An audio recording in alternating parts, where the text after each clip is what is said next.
Bonjour à tous, bienvenue à cette nouvelle vidéo. Vous étiez nombreux à me demander de compléter la précédente vidéo qui était sur la procédure de montage de l'essai Traxia. Donc pour cela, je fais cette vidéo pour mes étudiants et pour éventuellement les ingénieurs et techniciens qui sont chargés à réaliser ou à traiter des essais traction. Donc, avant de commencer le traitement des données brutes des essais traction préalablement réalisés, donc je mets à votre disposition ce cours qui montre des généralités sur le cisaillement dans les sols, et puis il vous montre les principes de montage d'un essai traxial. Ensuite, il vous montre le principe ou le but d'un essai consolidé drainé, CD, et ensuite un essai consolidé non drainé, c'est U plus U. Donc plus U ici, ça veut dire essai consolidé non drainé avec mesure de la présence artificielle. Et ensuite, il vous montre les essais non consolidés, non drainés, aussi le principe. Et après, je vous montre dans ce cours un exemple d'essai avec les résultats et traitements, etc.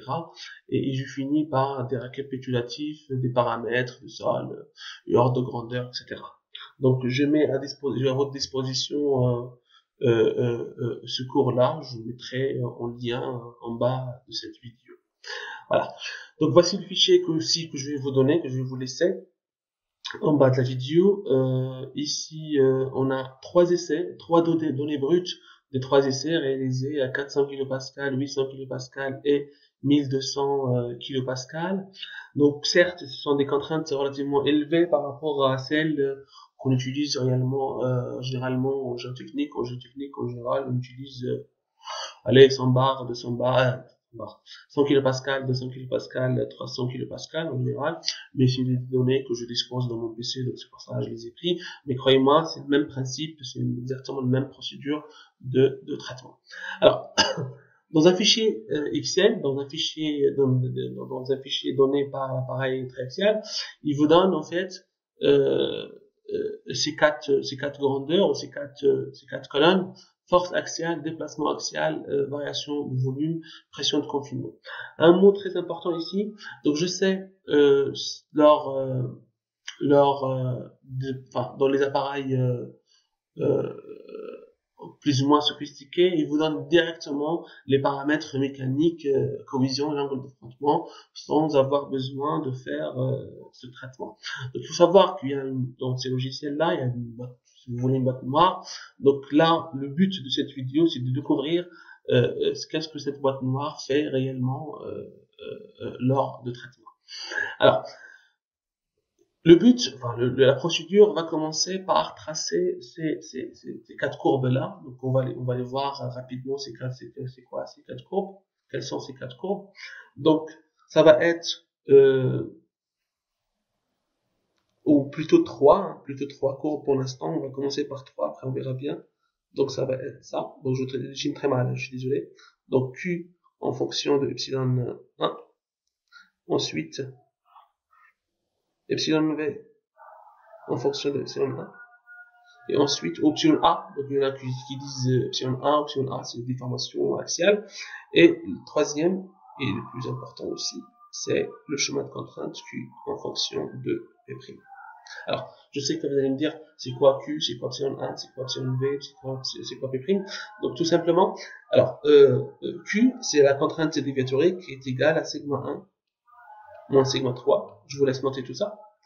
Donc, epsilon 1 ou epsilon A égale à delta H déplacement sur la hauteur initiale de l'éprouvette. Donc epsilon V égale tout simplement delta V, la variation volumique sur le volume initial de la phase, c'est-à-dire le volume après consolidation. Et qu'est-ce qu'il nous reste? Il nous reste P', je crois, voilà, c'est la contrainte effective moyenne, c'est tout simplement sigma 1, pardon, sigma 1, pardon,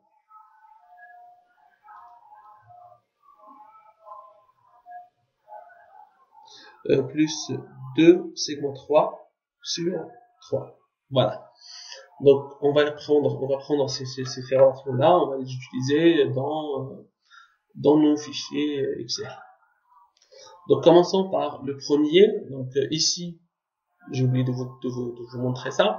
Donc, ici, vous avez la hauteur de l'échantillon, diamètre de l'éprouvette, qui est 200 mm et 100 mm, épaisseur de la membrane, correction de la section, surtout, ça je vais m'arrêter là-dessus, parce qu'en fait, lors de ces éléments, la section de l'éprouvette ne va pas rester constante, donc ça va varier en fonction d'un déplacement axial et donc déformation axiale. Donc il y a une loi empirique qui gère cette variation. Donc cette loi est que la section à l'instant t égale la section initiale fois 1 plus 1,5 fois epsilon a. Donc epsilon a, bien évidemment, delta h sur h. Donc je vais commencer tout de suite parce qu'on fait appel à chaque fois à epsilon a. Donc je vais tout de suite ici commencer par epsilon a. Hein. Je vais créer ici déformation axiale. Je vais mettre en pourcentage. C'est que je vais toujours dans les courbes de les mettre en pourcentage. Donc ici je vais mettre donc 100 tout simplement. Hop, 100 fois déplacement axial divisé par quoi? Par la hauteur d'échantillon qui va rester constante. Donc je vais fixer par F4, donc dollar F4, hop, pardon, F4, voilà, F4, voilà. Très bien.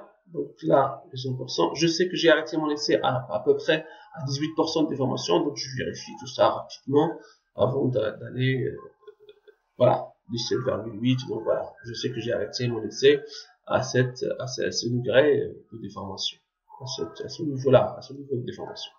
Voilà. Alors ensuite, j'aurais besoin de quoi? Donc j'aurais besoin de calculer Q, hein, donc j'aurais besoin de calculer des formations, contrainte déviaturique, la première courbe que je cherche à déceler. C'est c'est la contrainte déviaturique qui est égale à sigma 1 moins sigma 3. Je vais voir ce que c'est tout de suite. Alors, là en fait, la contrainte déviaturique, tout simplement, ici, ça va être la force axiale divisée par la section. D'accord? La force axiale divisée par la section. Alors, vous allez me dire, vous venez de dire que la contrainte déviaturique égale à sigma 1 moins sigma 3. Oui, c'est vrai. Et aussi égale à la force axiale que j'applique lors de ces éléments. J'ai oublié peut-être d'expliquer que, ça je l'ai expliqué bien sûr dans la précédente vidéo qui montre la procédure de l'essai axial. En fait, l'essai axial va être divisé en 4 étapes. Si vous voulez, de montage, vous avez la phase de préparation, le montage de l'épreuve, tout ça. Après, la deuxième, ça va être la saturation. Et la troisième, qui nous intéresse ici dans le traitement, qui est la phase de consolidation de l'éprouvette, l'application de la contrainte isotrope autour de l'éprouvette. Et la quatrième, aussi qui nous intéresse, et la plus importante, est la phase de cisaillement de l'éprouvette. Alors, il faut savoir que dans l'appareil, on applique certes une contrainte isotrope sigma 1, sigma 3, sigma 2 aussi, mais il faut savoir que dans l'accès axial, sigma 2 est égal à toujours sigma 3, donc c'est pour ça qu'on parle toujours de sigma 3 et on ne parle pas de sigma 2. Alors, il faut savoir que lors de cisaillement, quand on commence le cisaillement, on commence à augmenter sigma 1, donc on commence à augmenter sigma 1, d'accord? Donc cette augmentation-là, c'est elle qui nous fait le cisaillement de l'éprouvette, donc c'est pour ça que c'est un paramètre qui nous intéresse. Donc sigma 1 final, si vous voulez, moins sigma 1 initial, c'est cette quantité-là qui nous a provoqué le cisaillement. Donc, pour éviter de dire sigma 1 final moins sigma 1 initial, donc c'est plus simple de dire sigma 1 actuel moins sigma 3 qui est égal à sigma 1 initial. Je ne sais pas si je suis clair ici ou pas. Donc voilà. Donc, lors du cisaillement, donc on commence à augmenter la force, c'est une force de presse qu'on commence à augmenter, et donc c'est la force-là, si je la divise par une surface, je vais voir directement une contrainte déviaturique. Donc voilà. Donc la contrainte déviaturique, si je la divise par une surface, la force axiale, pardon, si je divise par une surface, je vais voir une contrainte déviaturique. Or, j'ai pas la surface, donc je dois la calculer. Donc ici, je vais mettre tout simplement S0. Après, pour calculer comment ça s'appelle, la section corrigée. Donc S0, on mètre carré égale à tout simplement pi fois le diamètre sur 2 au carré, tout simplement. Diamètre sur 2 au carré. Donc, que je vais multiplier par 10 puissance moins 6 pour avoir en mètre carré. Voilà. J'espère que je ne me suis pas trompé. Donc, 10 puissance moins 6 fois pi fois d sur 2 tout au carré. Donc, voici la section de l'éprouvette initiale. Très bien. Donc, tout simplement, ici, je vais venir écrire ici section corrigée en mètre carré, bien sûr. Pardon, en mètre carré. Hop. Donc, je vais utiliser exactement la loi qui est là, une loi empirique. Encore une fois, la section corrigée, on le fait pour but, parce qu'en fait, lors de cisaillement, la section ne va pas rester constante, donc ça va varier en fonction des déformations axiales. Et voici la loi empirique qui gère tout ça. Donc, égale la section que je vais fixer par dollar, bon, par dollar, voilà, fois 1 plus 1,5 fois le déformation axiale, mais pas en pourcentage. Parce que ici, il faut pas oublier que je multiplie par 100 juste pour avoir un pourcentage. Mais là, dans cette équation-là, j'ai pas besoin que le déplacement axial soit en pourcentage. Donc c'est pour ça, tout simplement, je vais mettre ça divisé par 100 pour remettre au déplacement axial initial qui est delta h sur h, tout simplement. Voilà. Donc hop. Donc je vais avoir ça et je généralise tout ça. Donc voici la surface corrigée. La prochaine étape, ça va être sans doute de calculer la contrainte déviatorique. Contrainte déviatorique qui est en kilopascal. Faut pas que je me trompe sur les unités. Donc ça c'est en mètre carré. La force doit être en kilonewton pour avoir un truc en kilopascal. Donc tout simplement la force axiale qui est en kilonewton divisée par la section corrigée. Voilà, la section corrigée. Je vais avoir un truc en kilopascal. Je vais voir la contrainte déviatorique en kilopascal. Voilà, très bien. Donc je peux très bien maintenant tracer la première courbe. Je vous rappelle qui est Q en fonction d'epsilon 1, mais je préfère quand même qu'on va directement calculer le reste, et après une fois on finit, on trace le tout ensemble. Donc ça va être, la prochaine étape, ça va être de calculer la déformation volumique,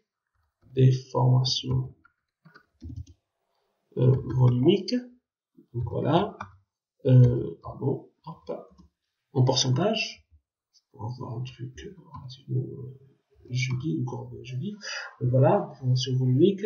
Donc ça va être tout simplement delta V sur V. Et maintenant, vous allez me dire, il faut calculer le volume initial. Non, je vais vous dire non. Pourquoi? Parce qu'en fait, il y a une donnée ici qui s'appelle volume après consolidation. Donc, quand j'applique la contrainte isotrope, donc j'ai mon volumètre, je vous laisse voir la vidéo pour voir ce que c'est qu'un volumètre. Donc j'ai mon volumètre qui va me donner le volume après consolidation, que je vais considérer comme si le volume initial dans cette étape, dans l'étape de cisaillement. Donc voilà, donc c'est 10 divisé par le volume initial de cisaillement qui est le volume final après consolidation, que j'ai fixé par F4, par dollar, voilà. Et voilà, j'ai des valeurs négatives, je vais expliquer ce que c'est, pourquoi j'ai des valeurs négatives, mais chose que j'ai oublié de multiplier par 100. Donc peut-être j'ai oublié de multiplier par 100, donc hop, 100 fois, et je généralise ça dans toute la colonne. Voilà, donc j'ai des valeurs négatives, et après en positif, on va essayer d'expliquer tout ça après. Voilà, continuons. Donc la prochaine étape, ça va être quoi? Donc j'ai calculé Q, j'ai calculé epsilon 1, epsilon V, epsilon A, je l'ai. Donc il me reste quoi? Il me reste le P', la contrainte moyenne.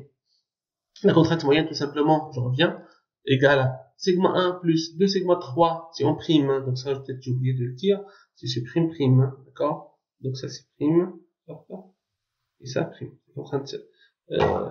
C'est la contrainte effective. Voilà.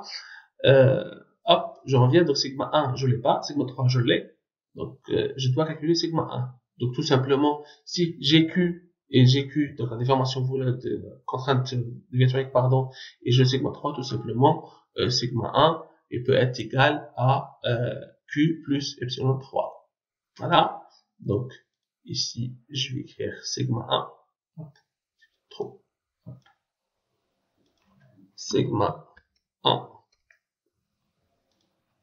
égale tout simplement Q, des contraintes déviatoriques, plus la pression de confinement ici est la même que la sigma 3 parce que j'ai pas appliqué une contre-pression sur cet essai. Donc voilà, tout simplement, je tombe sur un sigma 1 qui va augmenter. Donc, la dernière chose qui me reste à faire, c'est la contrainte moyenne. Hop. La contrainte moyenne qui va avoir une unité de kilopascal, sans doute. Donc, la contrainte moyenne égale à quoi? Je reprends une parenthèse. Sigma 1 plus 2 fois sigma 3. Hop. Divisé le tout, pardon, je ferme la parenthèse, le tout divisé par 3. Hop. Très bien. Maintenant, j'ai tout ce qu'il faut, normalement. Donc, je vais commencer maintenant à tracer mes courbes. Donc, je commence par laquelle? Je commence par epsilon 1 en fonction de, ça il me dérange, je vais le mettre ici, en fonction de la contrainte déviatorique. Hop.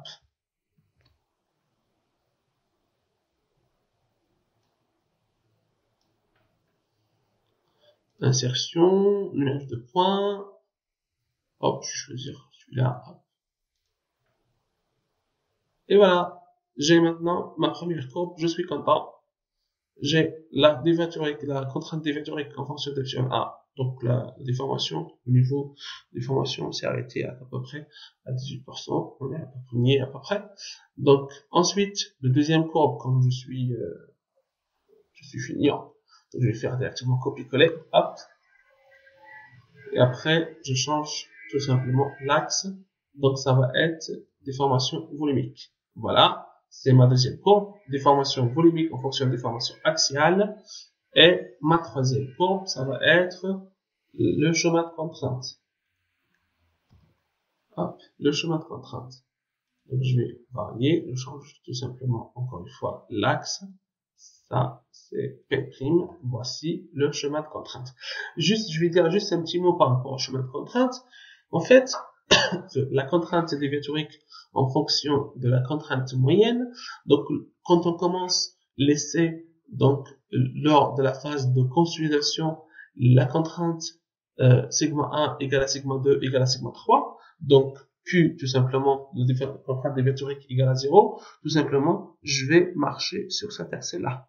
Donc, je vais augmenter, si vous voulez, la contrainte moyenne, étant donné que sigma 1 égale à sigma 3 égale à sigma 2, et donc, tout simplement, sigma 1 moins sigma 3 égale à 0, donc, je vais marcher, je vais me balader sur cet axe-là.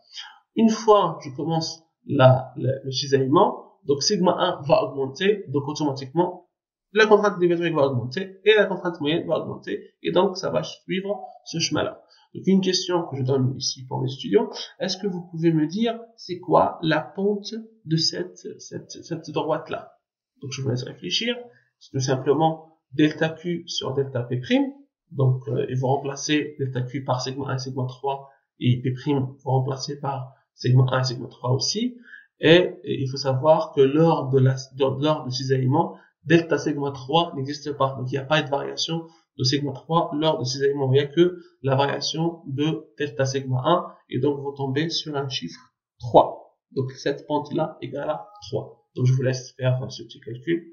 C'est intéressant. Donc, voilà. Donc, une fois on finit ça, donc j'explique à peu près qu'est-ce que ça veut dire ces courbes-là rapidement. Donc, j'ai oublié peut-être de vous dire que ces essais-là ont été réalisés sur un sable, donc c'est une chose très importante que j'ai oublié de dire. Donc sur un sable, donc juste pour apprendre comment faire l'essai, hein, donc c'est pas pour faire des vrais essais. Donc c'est pour ça, parce que le sable, un essai sur un sable, et se réalise relativement rapidement. Donc c'est pour ça on choisit toujours ce matériau-là pour faire les essais pour les étudiants. Donc voilà. Donc c'est un sable relativement dense, c'est un sable de Fontainebleau, c'est un sable de référence utilisé couramment dans les laboratoires en France. Donc c'est un sable dense. Donc le comportement de sable dense que vous pouvez trouver dans n'importe quel livre de Mireille des sols, il commence par un pic, il marque un pic, hein, et après il revient vers une contrainte de radoucissement et non pas la contrainte de résiduelle, comme certains gens disent. Donc c'est pas du tout la contrainte résiduelle, c'est plutôt la contrainte de radoucissement. Alors ici, quant à la déformation volumique, donc vous avez une petite phase de contractance. Donc la phase de contractance, c'est-à-dire l'éprouvette diminue de volume, hein, suivie par une phase de délatence. Vous allez me dire pourquoi je suis en train d'appliquer une contrainte de compression, hein, sigma 1 et sigma 3, etc. C'est des contraintes de compression. Pourquoi j'ai une délatence? Pourquoi j'ai une augmentation de volume? Donc la simple réponse qu'on donne toujours aux étudiants, c'est que l'éprouvette augmente de volume à cause de l'effet désenchevêtrement. Donc vous avez les grains qui se séparent pour avoir une bande de cisaillement. C'est ça qui fait l'augmentation du volume. Ce n'est pas beaucoup, hein, donc il ne faut pas voir cette courbe-là comme 100% ou 50% de déformation. Hein. Donc il n'y en a que 4,5% d'augmentation de volume. Donc le chemin de contrainte, je viens de l'expliquer. Voilà. Donc je vous laisse faire exactement la même chose pour l'essai de 800 kPa et l'essai de 1200 kPa et on se retrouve pour le synthèse des résultats. Donc je vous laisse faire exactement la même chose pour 800 kPa et 1200 kPa. Juste la seule différence que j'ai fait exprès de vous laisser, c'est que ici, je vous montre ici sur la force axiale, ça commence toujours par un chiffre 0 et après ça commence à augmenter. Donc ça veut dire que la force augmente. Voilà, ce qui est normal. Par contre, ici, ça commence 0, après des chiffres, après 0, après des chiffres, etc. Alors, pourquoi on trouve ça dans des données brutes? Tout simplement parce qu'en fait, quand on lance l'acquisition des données, parfois, on n'a pas le contact entre le piston et l'éprouvette. Donc c'est pour ça les premiers points, ça donne n'importe quoi, en fait, n'importe quelle valeur. Donc tout simplement ici, qu'est-ce qu'on vient de faire? Qu'est-ce qu'on vient faire? On vient supprimer toutes ces valeurs-là. On supprime pas juste ces valeurs-là, on supprime toutes les lignes qui représentent rien en fait de l'essai. Donc tout simplement ici, je viens faire supprimer. Hop. Et là, ça revient comme l'essai de 400, 0, et après des valeurs qui augmentent, qui croîtent au fur et à mesure. Voilà. Donc vous faites pareil pour 1200. Donc c'est exactement pareil. Encore une fois, ces valeurs-là montrent que le provette n'est pas en contact avec le piston de l'appareil. Donc c'est pour ça, ça enregistre n'importe quoi. Donc tout simplement, il faut tout simplement les supprimer. Voilà. Donc je vous laisse traiter l'essai 800 et 1200 et on se retrouve dans les synthèses des résultats pour tirer les paramètres mécaniques C et phi, mais par contre ici vous savez que c'est un sable, donc tout simplement on va trouver une cohésion qui est égale à 0. Voilà, à tout de suite.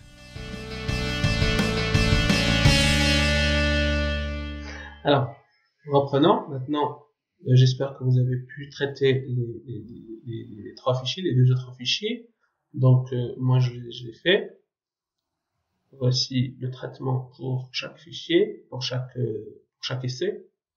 Et là, vous avez le synthèse des résultats des trois essais. Donc ici, vous avez la contrainte déviatorique en fonction de la déformation axiale pour les trois essais. Ici, la déformation volumique en fonction de la déformation axiale aussi pour les trois essais. Et au final, enfin, on a la contrainte déviatorique en fonction de la contrainte moyenne pour les trois essais.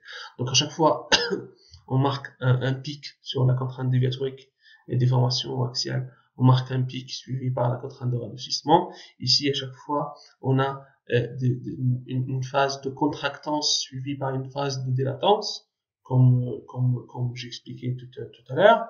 Et ici, on a le chemin de contrainte qu'on va utiliser pour déterminer les paramètres mécaniques, ici à savoir juste l'angle de frottement, parce que, encore une fois, la collision égale à 0 pour les arbres. Donc, ici, en fait, donc je reviens à ma petite tablette. Donc ici, on a le chemin de contrainte, P', pardon, et Q. Donc on a trois chemins pour 3 essais. Donc si je relis, donc encore une fois, la pente de cette comment ça s'appelle, la pente de ce chemin-là égale à 3. Encore une fois, comme je vous ai expliqué tout à l'heure. Bref. Donc maintenant, la droite qui relie ces trois chemins, je suis désolé, je trace très mal. La droite qui relie ces trois chemins, c'est la droite de rupture, hein, qui relie ces trois chemins-là, c'est la droite de rupture. La pente de cette droite, qu'on va appeler M. Donc maintenant, on va chercher de savoir c'est quoi la pente, égale à quoi cette pente-là. Donc, encore une fois, un autre exercice que je donne à mes étudiants pour calculer la pente M. Maintenant, nous, on va chercher une équation de cette forme-là. M fois P'. D'accord? Donc, comment on va chercher cette équation? On va aller tout simplement au cercle de Moore. Donc, cercle de Moore, pardon.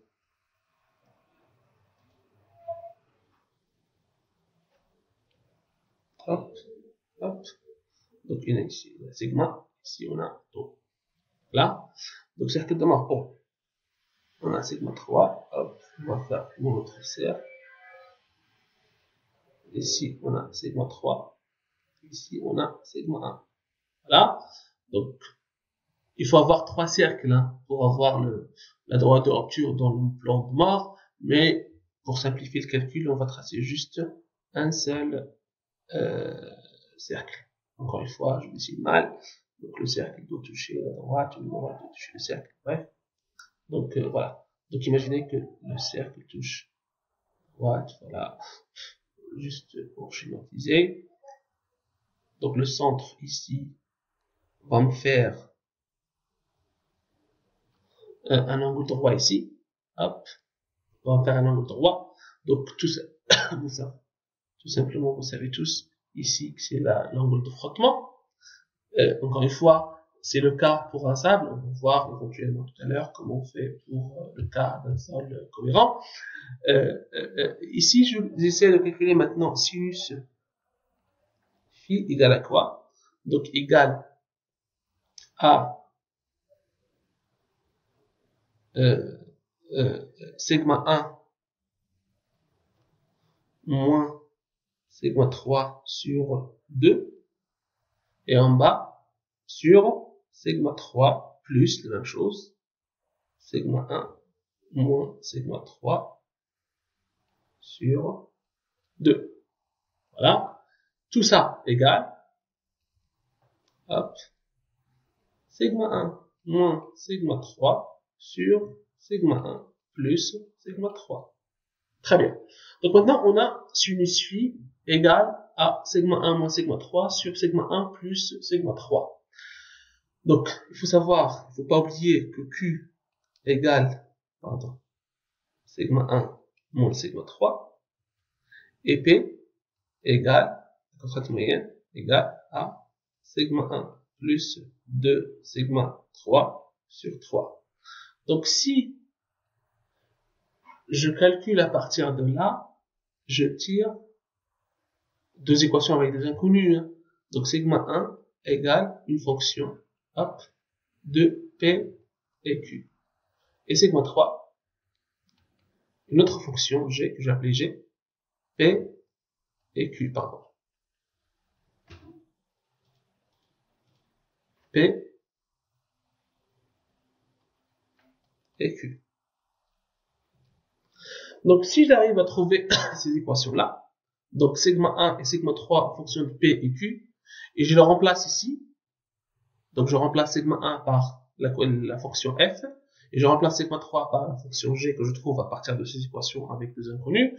Donc, je fais ma petite sauce, hein, pour chercher cette forme-là. Donc, je vais donner directement le résultat, je vous laisse faire cet exercice vous-même. Donc, vous allez avoir un truc qui ressemble à ça. Pardon, c'est pas négatif. Hein, donc, vous allez avoir ça. 6 sinus phi sur 3 moins sinus phi fois P. Voilà. Donc, tout simplement, le M maintenant, le M qu'on cherche, c'est 6 sinus phi moins 3, sur 3 moins sinus phi. Donc, à partir de là, on va aller sur notre fichier Excel. Donc, on va essayer de chercher l'équation de cette droite-là. Donc, l'équation de cette droite-là va être reliée par le maximum, ce point-là, et ce point-là, et ce point, la fin de chaque chemin, en fait, et le point 0, 0. Encore une fois, c'est un sable, c'est pour ça, il va passer certainement par le point 0, 0. Donc, ici, qu'est-ce qu'on va chercher? Comment on va chercher ces points-là? Donc, je vais venir ici, sur chaque fichier, je vais faire ici Pmax, ici Qmax.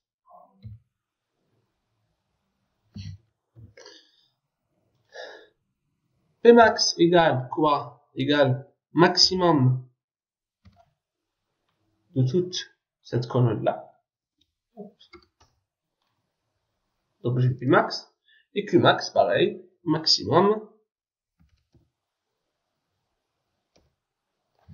de toute la colonne de contraintes déviatoriques. Hop. Pardon, autant pour moi, je refais. Hop. Et voilà. Donc je vais faire la même chose, exactement la même chose pour les 3 fichiers. Donc je vais faire copier-coller ici. Je vais venir là, voir où est-ce que je suis dans LM. Pareil, je vais les mettre en LM, comme ça j'aurai exactement les mêmes valeurs. Si vous faites copier-coller, ça va vous donner directement les mêmes chiffres, exactement la valeur que vous cherchez. Donc, pareil, copier-coller. Et je vais venir dans le fichier 1200. Il faut juste garder les mêmes cellules L et M. Voilà. Donc, j'ai les bonnes valeurs. Donc, ici, je vais faire un P et un Q. Ici. Hop. Donc, les premières valeurs, c'est 0, 0. Les autres valeurs, donc, égales à P. Ici, Q.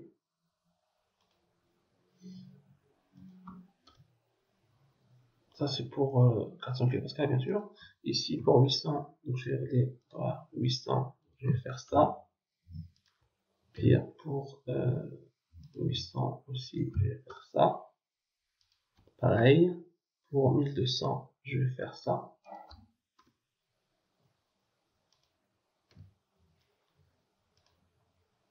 Et je vais... Hop. Donc maintenant, j'ai la droite de rupture. Tout simplement pour avoir un truc joli. Donc je vais essayer de tracer tout ça. Sélectionner. Je rajoute. Ajouter.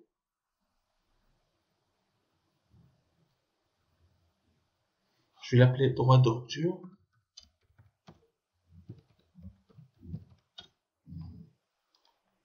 Donc, P. 1. Et Q, la contrainte déviatorique. Hop. C'est bon. Hop.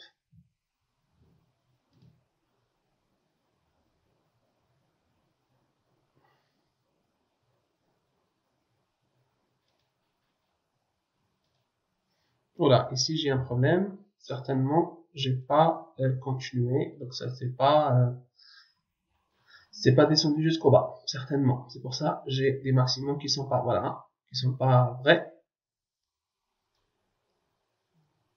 Hop. Donc il faut veiller à descendre pardon, jusqu'en bas.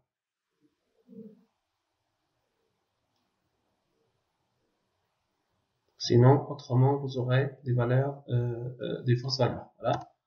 Voilà, la valeur change là maintenant. Donc on est descendu jusqu'au 978. Donc pareil, ici aussi je vais 978, voilà. Donc on a des valeurs qui changent.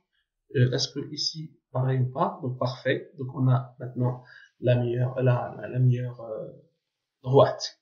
Voilà. Maintenant, je vais venir ici. Donc je cherche maintenant, encore une fois, je reviens.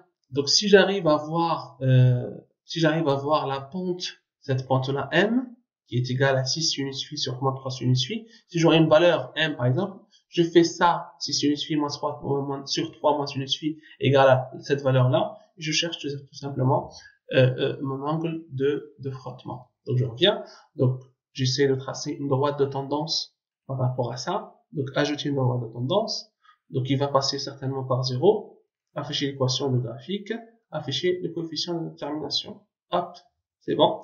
Donc pardon, mon paramètre M ici égal à 1,5. Donc tout simplement, vous mettez 6 sinus phi sur 3 moins sinus phi égale à 1,5, hein, et vous tombez sur votre angle de frottement. Vous cherchez votre angle de frottement, vous aurez, je pense, si je ne me trompe pas, un angle de frottement égal à 39, quelque chose comme ça. Donc, je vous laisse faire ce petit calcul et il est très simple. Voilà. Donc ça c'est concernant l'essai, des traitements des essais pour un simple, donc un matériau dérivé. Donc avant de vous montrer comment on fait dans le cas d'un sol cohérent, genre argile, etc., je vais vous montrer quelques petites choses qui pourraient être utiles dans vos calculs ou dans vos études, bien sûr. Alors, en fait, à partir des cercles axiales, on peut déterminer bien sûr donc l'angle de frottement et la collision. Il y a d'autres paramètres qu'on pourrait aussi utiliser et calculer, et l'angle de délatence, qu'on appelle l'angle de délatence. Donc sur la courbe déformation volumique, déformation axiale, donc la pente de cette droite-là est en fonction de l'angle de délatence. Je me rappelle plus la formule, etc. exactement, mais je sais qu'elle est en fonction de l'angle de délatence que vous pouvez aussi tirer à partir d'un essai axial. Vous pouvez aussi déterminer comment ça s'appelle, on va le voir tout de suite sur ma petite tablette, déterminer le module, les paramètres élastiques indépendants, à savoir le module du Young et le coefficient de Poisson. Donc le module du Young, par définition, si je le trace directement, la contrainte ou Q en fonction de l'option A, donc tout simplement la pente, cette pente-là, théoriquement, je parle théoriquement, vous aurez directement un E, mais par contre, dans un essai traxial pour les sols, en fait, le module du Young, il peut pas être déterminé de cette façon-là. Pourquoi? Parce que tout simplement, quand on a une éprouvette d'une argile, par exemple, qu'on a obtenue à partir d'une certaine profondeur, en fait, cette éprouvette-là, généralement, présente quelques micro-fissures, voire des fissures. Donc, c'est pour ça, cette pente-là, donc, je vais tracer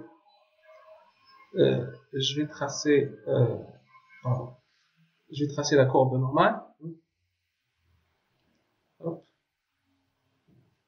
Donc, si je fais un zoom sur cette zone-là, hop, ici, je vais voir ça. Je vais juste agrandir cette partie.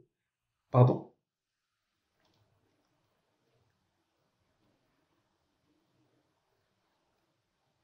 Je vais voir la chose suivante. Je vais voir ça, plus ça. Donc pourquoi j'aurai ça? Je ne sais pas si je dessine bien ou pas. Pourquoi j'aurai ça? Cette partie-là correspond à la fermeture des micro-fissures que je viens d'expliquer. Donc, quand on extrait l'échantillon, on a toujours des créations de micro-fissures, comme je disais, voire des fissures. Donc, cette partie-là, qu'on voit pas à l'œil, hein, elle représente une partie qui est liée à la fermeture de micro-fissures, plus la partie élastique. Donc, c'est pour ça, si je fais cette façon-là, si je fais la pente directement, je vais pas avoir un E, je vais avoir un autre paramètre qui ne représente pas réellement le module élastique, le module du Young. Donc c'est pour ça qu'est-ce que je fais pour un essai triaxial ou même l'essai à compression simple, je charge et j'arrive à un certain moment dans la phase plastique, je décharge et je recharge. Donc la pente de rechargement, c'est elle qui va me donner le vrai E.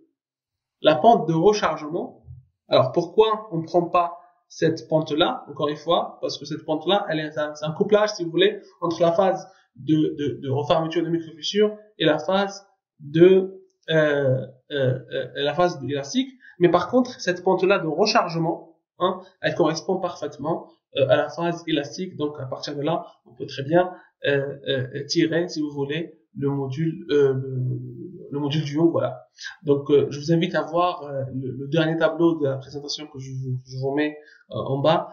Vous aurez des valeurs des modules du Young de E, hein, pour différents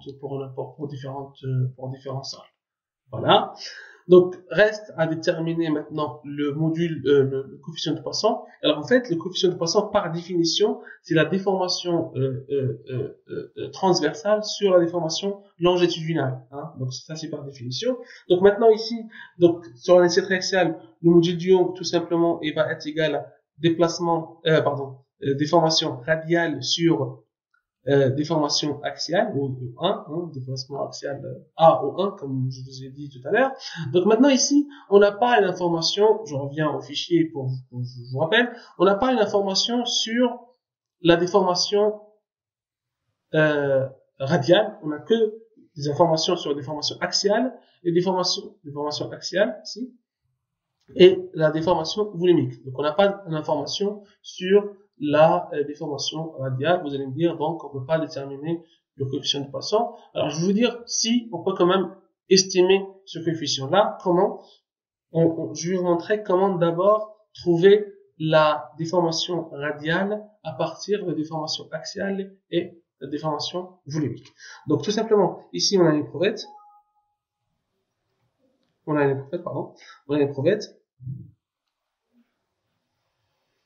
Donc le volume de cette éprouvette-là, je pense, qui est égal à pi r au carré fois h, n'est-ce pas? Donc si je dérive le volume, ce volume-là, par rapport à r et par rapport à h, je vais trouver la chose suivante. Donc je vais avoir 2 pi r delta r plus pi r au carré fois delta h. Donc j'ai dérivé par rapport à r et par rapport à h. J'ai rien fait. Donc après, j'ai le droit de diviser le tout par v, je pense. Je divise le tout par v. V qui est égal à, bien sûr, pi r au carré, pardon. J'écris très mal. Pi r au carré fois h.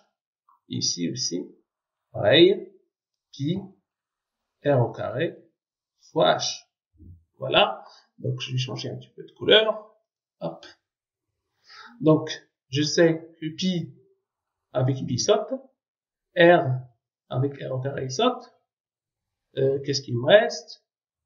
Je pense qu'il manque un h ici. J'ai oublié d'écrire un h ici. Donc ici, alors 2 pi r delta r fois h. Bien sûr, j'ai oublié le h. Il y a un h ici. Donc voilà. Alors je reviens. Hop, ici la couleur. Donc h avec h il saute. Alors pi r au carré, il saute avec pi r au carré. Qu'est-ce qu'il me reste? Il me reste delta v sur v égale à quoi? 2 delta r sur r. Faut pas oublier qu'il reste un r ici. Plus delta h sur h. qu'est-ce qu'on a obtenu ici? Donc, delta V sur V, c'est bien déformation volumique, égale à 2 delta R sur R, c'est bien la déformation radiale, plus epsilon A ou epsilon A. Donc tout simplement, epsilon R égale epsilon V moins epsilon A sur 2. Et voilà. Donc là, on peut obtenir tout simplement déformation radiale via déformation volumique et déformation axiale. Donc tout simplement, si on calcule la déformation volumique et radiale comme je vous ai montré, on trace epsilon A ou epsilon 1, comme vous voulez, en fonction d'epsilon R, vous allez avoir un truc qui ressemble à ça. Donc cette pente-là, en fait, correspond à moins nu. Ça me donne un moins nu, et donc il faut tomber sur une estimation. Encore une fois, c'est une estimation. Hein. Les vrais essais qui permettent de déterminer les paramètres élastiques, c'est bien les essais géophysiques, hein, ou parfois au laboratoire on utilise le bundle element pour déterminer ces paramètres élastiques, mais juste parfois pour avoir une estimation de ces paramètres-là, on utilise ces méthodes-là qui sont plus ou moins valables. Voilà. Donc je pense, à partir de cet essai, donc on sait qu'on peut déterminer les paramètres mécaniques et les paramètres plastiques. Donc le paramètre mécanique, la cohésion et l'angle de frottement. Le paramètre que j'appelle plastique, c'est l'angle de dilatance, hein, à partir de la courbe déformation volumique, déformation axiale. Et on peut aussi déterminer les paramètres élastiques indépendants, comme je viens d'expliquer. Donc, reste maintenant de vous montrer comment on détermine les paramètres mécaniques pour un sol cohérent.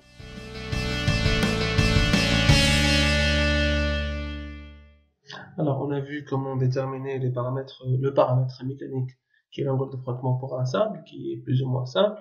Maintenant, on va essayer de regarder, on va essayer de voir comment on détermine à partir des données qu'on dispose, c'est les mêmes données hein, qu'on dispose sur un sol cohérent. Donc la façon que je propose, il y a peut-être d'autres façons, mais la façon la plus simple que je propose, c'est de tracer un sigma 1 en fonction de sigma 3. Mais avant de faire ça, on va essayer de tirer le sinus phi. Encore une fois, je vous rappelle, le sinus phi, où est-ce qu'on a trouvé sinus phi pour un sol granulaire égale à sigma 1 moins sigma 3 sur sigma 1 plus sigma 3, sachant que ici on n'a pas de collision. Hein. Donc on va essayer de voir comment on fait pour trouver pour un cas d'un sol cohérent. Donc je vais essayer de tracer tout simplement le cercle de mort, le plan de mort. Donc on a pareil, je vais tracer juste un seul cercle pour simplifier le calcul. Donc je sais que ça va faire ça. Hein. Donc ici on a un C, d'accord. Ici on a bien sûr l'angle de frottement. Donc la droite maintenant va pas être juste ça, ça va être tout ça. Hein. Donc ça va faire ici, il faut pas oublier qu'on a un sigma 3. Ici on a un sigma 1. Là, ensuite, donc sinus phi, donc ici je vais appeler cette partie-là, je vais l'appeler Y. Cette partie-là, je vais l'appeler Y. Donc sinus phi tout simplement égale, comment est-ce que je vais écrire? Je vais écrire ici, sinus phi égale quoi? Égale à, pareil, comme le cas dans le sable, donc sigma 1 moins sigma 3 sur 2 sur sigma 3 plus sigma 1 moins sigma 3 sur 2 plus Y. Donc maintenant, Y égale à quoi? Y, tout simplement, égale à C sur tangente phi. Le Y là égale à C sur, il ne faut pas oublier que ça, c'est phi. Hein. Donc, C plus C sur tangente phi. Donc ça devient égal à sigma 1 moins sigma 3 sur 2. Ici, sigma 3 plus sigma 1 moins sigma 3 sur 2, on a vu qui est égal sigma 1 plus sigma 3 sur 2, pardon, plus C sur tangente phi. Voilà. Donc, on a cette équation-là. Hop, je vais l'appeler 1. Donc, ici, 1 peut avoir cette forme-là. Si vous faites encore une fois votre sauce, vous allez trouver sigma 1 égale à 1 plus sinus, je vous laisse faire ce petit exercice, c'est 1 plus sinus phi sur 1 moins sinus phi fois sigma 3 plus 2c, qui est la cohésion, fois sinus phi sur tangente phi. Ou vous pouvez même remplacer tangente phi par sinus phi sur cosinus phi. Vous enlevez les sinus phi, ça reste cosinus, seulement cosinus phi. Alors pourquoi on fait ça? Donc, cette équation-là, ça nous intéresse beaucoup. Alors pourquoi? Alors cette équation-là de forme, bien sûr, y égale à x plus b. Cette forme-là. Donc, si je viens, il faut savoir, pour avoir les caractéristiques mécaniques, peut-être j'ai oublié de le dire au début de cette vidéo, il faut avoir minimum 3 essais. D'accord? Il faut avoir minimum 3 essais. Donc, chaque essai, elle est caractérisée par un couple, si vous voulez, sigma 1, max, et sigma 3, qui max, ou sigma 3, on sait que ça va pas changer dans le cisaillement. Donc, sigma 1, max, et sigma 3. Donc, je peux très bien tracer sigma 1 et sigma 3. Donc chaque essai, on peut avoir un point pour chaque essai. Un point ici, par exemple, un point ici, et un point ici. Pour chaque essai. Pour les différentes contraintes de confinement, bien sûr. Et on prend à chaque fois les max. Donc, je trace cette courbe-là sur Excel. Et je demande à Excel, comme j'ai fait tout à l'heure, de me donner sa courbe de tendance. Donc, il va me donner une équation de forme y égale à x plus b. Donc, par identification, a égale 1 plus sinus phi sur 1 moins sinus phi, je peux très bien donc déterminer l'angle de frottement. Et b égale 2c sinus phi sur tangente phi. Donc, phi, je l'ai déjà maintenant, je peux très bien déterminer la cohésion, et comme ça, j'ai déterminé les deux caractéristiques mécaniques que je cherche. Alors pourquoi on fait tout ça en fait? Pour éviter de tracer un cercle de mort sur Excel, ce qui est parfois embêtant. Hein.